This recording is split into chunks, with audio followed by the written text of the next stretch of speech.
নমস্কার বন্ধুরা, আজ আমি 1 চামচ মুগ ডাল দিয়ে অত্যন্ত সুস্বাদু, খুবই স্বাস্থ্যকর, সম্পূর্ণ নিরামিষ একটি রেসিপি আপনাদের সাথে শেয়ার করব। রান্নাটা একদমই ইউনিক, নামমাত্র তেল মশলায় তৈরি হয়ে যায়, তবে গরম ভাত বা রুটি সব কিছুর সাথে খেতেই কিন্তু ভীষণ ভালো লাগে। যারা নিরামিষ রান্না পছন্দ করেন বা অল্প তেল মশলার রান্না পছন্দ করেন তাদের এটা খুবই ভালো লাগবে। রান্নাটা করার জন্য প্রথমেই আমি সবজিগুলো কেটে নিয়েছি। এখানে দেখুন, নিয়েছি মিষ্টি কুমড়ো। কুমড়োটার আমি খোসা ছাড়াইনি, খোসা সমেত কিন্তু কেটে নিয়েছি। আর নিয়েছি আলু, এখানে আমি একটা আলু নিয়েছি। আর পুঁই শাকটাও কিন্তু কেটে নিয়েছি। আর এখানে দেখুন নিয়েছি 1 চামচ মুগ ডাল। এই রান্নাটা কিন্তু 1 চামচ মুগ ডালেই হয়ে যাবে। তো প্রথমেই আমি কড়াই গরম করে নিয়েই এই মুগ ডালটাকে ভেজে নেব। 3 থেকে 4 মিনিট সময় নিয়ে এই ডালটা ভেজে নেব।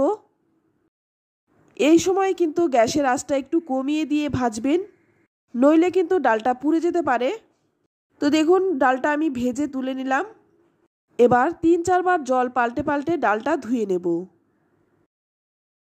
তো ডালটা দেখুন ভালো করে কচলে কচলে ধুয়ে নিলাম। এবার জলটা ঝরিয়ে রেখে দেব। এবার সম্পূর্ণ রান্নাটা করার জন্য কড়াইয়ে দিয়ে দিলাম সর্ষের তেল। এখানে আমি 2 চামচ সর্ষের তেল দিলাম, আর এই তেলেই কিন্তু সম্পূর্ণ রান্নাটা হয়ে যাবে। প্রথমেই দিয়ে দিলাম আলু। আলুটা আমি 2 থেকে 3 মিনিট একটু ভেজে নেব। দিয়ে দিচ্ছি সামান্য একটু লবণ, আর দিয়ে দিচ্ছি 1 চিমটে হলুদ গুঁড়ো। লবণ আর হলুদ গুঁড়োটা দিয়ে আলুটাকে ভেজে নিচ্ছি। এবার একটা ঢাকা দিয়ে ঢেকে আলুটাকে ভাজবো, যাতে করে আলুটা একটু নরম হয়ে যায়। তো আলুটা একটু ঢাকা দিয়ে ভেজে নিলাম। আলুটা যখন হালকা রং ধরে যাবে তখন এর মধ্যে দিয়ে দিচ্ছি কেটে রাখা কুমড়ো। যেহেতু কুমড়োর থেকে আলুটা সেদ্ধ হতে একটু সময় লাগে, তাই আলুটা আমি আগে ভেজে নিলাম, তারপরে কিন্তু কুমড়োটা দিলাম। তো কুমড়োটা আমি একটু বড় বড় করেই কেটেছি। এবার একটা ঢাকা দিয়ে কুমড়ো আর আলুটা ভেজে নেব।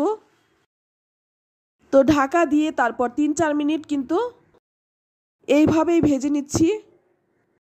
এই রান্নাটায় আলু আর কুমড়োটা যদি আগেই ভেজে নেওয়া হয় তাহলে কিন্তু রান্নার স্বাদটা অনেকটাই বেড়ে যায়। তো আলু আর কুমড়োটা ভেজে তুলে নিলাম। এবার ওই তেলের মধ্যেই ফোড়নে দিয়ে দিচ্ছি 1/2 চামচ 5 ফোড়ন, আর দিয়ে দিচ্ছি 3-4টে শুকনো লঙ্কা আর 2টো তেজপাতা। একটু ভেজে নিয়েই এর মধ্যে দিয়ে দিচ্ছি 2টো এলাচ আর 2 টুকরো দারচিনি। এবার এই ফোড়নটাকে একটু ভেজে নিয়েই এর মধ্যে দিয়ে দেব আদা। এই রান্নায় আদাটা একটু বেশি লাগবে, তাই আমি অর্ধেকটা ফোড়নে দিলাম, আর বাদবাকিটুকু আমি পরে দেব। এবার আদাটা একটু ভেজে নিয়েই এর মধ্যে দিয়ে দেব ভেজে রাখা আলু আর কুমড়ো। সঙ্গে সঙ্গে এর মধ্যে দিয়ে দিচ্ছি কেটে রাখা পুঁই শাকটা। আলু, কুমড়ো, পুঁই শাকটা দিয়ে ভালো করে একটু নেড়েচেড়ে মিশিয়ে নেব। একটু ভালো করে নেড়েচেড়ে মিশিয়ে নেওয়ার পর এর মধ্যে দিয়ে দিচ্ছি ভেজে ধুয়ে রাখা মুগ ডালটা। এবার মুগ ডালটা দিয়ে ভালো করে নেড়েচেড়ে সমস্ত সবজির সাথে মিশিয়ে নেব। এই রান্নাটা খেতে কিন্তু ভীষণ ভালো হয়, খুব একটা তেল মশলার প্রয়োজন হয় না।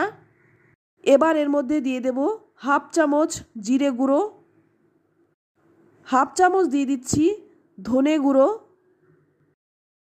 জিরে আর ধনেটা দিয়ে খুব ভালো করে নেড়েচেড়ে মিশিয়ে নিচ্ছি। এবার এর মধ্যে দিয়ে দিচ্ছি স্বাদ মতো লবণ। লবণটা দিয়ে ভালো করে নেড়েচেড়ে মিশিয়ে নিচ্ছি। আর লবণটা দেওয়ার কারণে কিন্তু শাকটা থেকে জল ছেড়ে দেবে, সঙ্গে সঙ্গে শাকটাও কিন্তু নরম হয়ে যাবে। এবার এর মধ্যে দিয়ে দিচ্ছি 5-6টা কাঁচা লঙ্কা। ঝালটা নিজেদের স্বাদ অনুযায়ী দেবেন।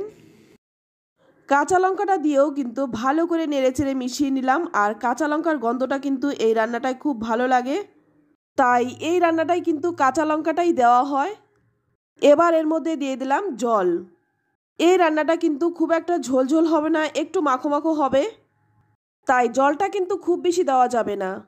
এবার এর মধ্যে যে বাদবাকি আদাটুকু আমি রেখেছিলাম সেই আদাটা দিয়ে দিলাম। আদাটা দিয়েও ভালো করে নেড়েচেড়ে মিশিয়ে নিলাম।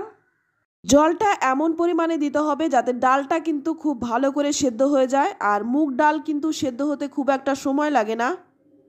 আমি আগে হলুদ গুঁড়ো দেইনি, তাই এখন একটু হলুদ গুঁড়ো দিয়ে দিচ্ছি। আপনারা কিন্তু আগে হলুদ গুঁড়োটা দিতে পারেন। এবার সমস্ত কিছু একসঙ্গে ভালো করে নেড়েচেড়ে মিশিয়ে নিচ্ছি। তারপর একটা ঢাকা দিয়ে 15 মিনিট রেখে দেব। এই সময় গ্যাসের আঁচটা কিন্তু কমানো থাকবে। এবার 15 মিনিট পর দেখুন ঢাকনাটা খুলে নিয়েছি, আর ডালটা কিন্তু সেদ্ধ হয়ে গেছে। এখন কিন্তু আর ঢাকা দেব না। এখন যে জলটা রয়েছে সেটা কিন্তু আমি নাড়তে নাড়তেই শুকিয়ে নেব। এবার এর মধ্যে দিয়ে দিচ্ছি চিনি।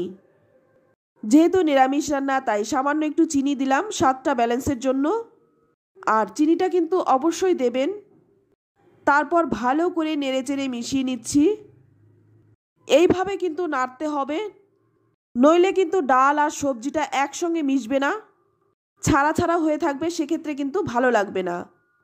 তাই এইভাবে কিন্তু নাড়তে নাড়তে বাদবাকি জলটা শুকিয়ে নিচ্ছি।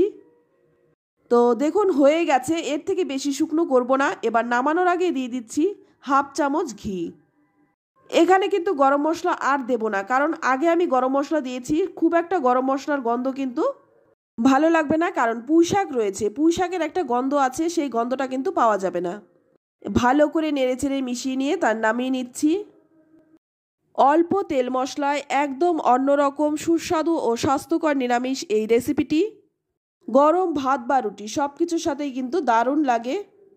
যারা নিরামিষ রান্না পছন্দ করেন বা অল্প তেল মশলা রান্না পছন্দ করেন তাদের সাথে এটা শেয়ার করুন, তাদের এটা কিন্তু খুবই ভালো লাগবে।